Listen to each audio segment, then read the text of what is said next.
Okay,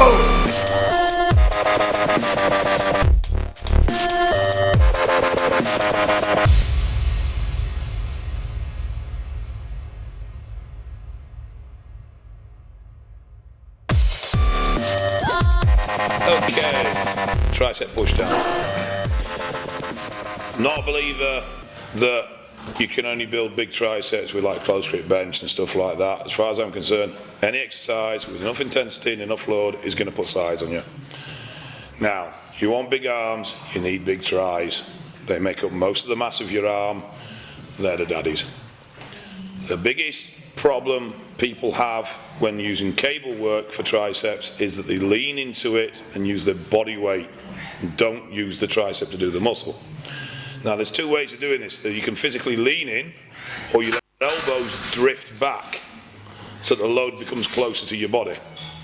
The key is to keep the elbows locked in one position, go through full range of movement, and it's a big sweeping arch with your hand.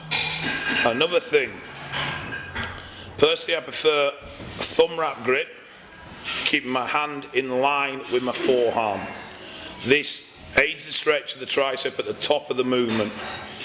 If I'm going very, very heavy, then I will go to a suicide style grip where my thumbs are over the top and I'll bend my wrist down to cock, just because the sheer load is too much for my wrist to take.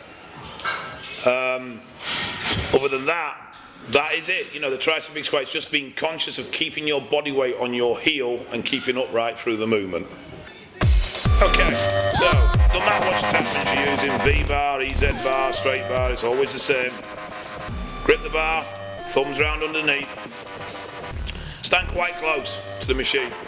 You want the cable above the bar to track fairly straightly up and down. Chest up, weight on the heel, midfoot to the heel, elbows in at your side, and a nice big sweeping arch. Hands come right up to your shoulders and then return to the straight position. And that's the movement. It's as simple as that. Again with biceps, to be honest with any exercise, when you get to the heavy stuff, you're trying to overload a little bit. There's no problem with a bit of swing, a bit of leaning in, but just make sure that when you do that you do load the negatives and you control the negatives correctly. So if I'm going heavy, I'll cock my wrists a little bit just to protect my wrists more than anything, but I'd only do it on your heaviest set because it does take a little bit of load off the triceps. And so there you go, that's it, that's a tricep pushdown.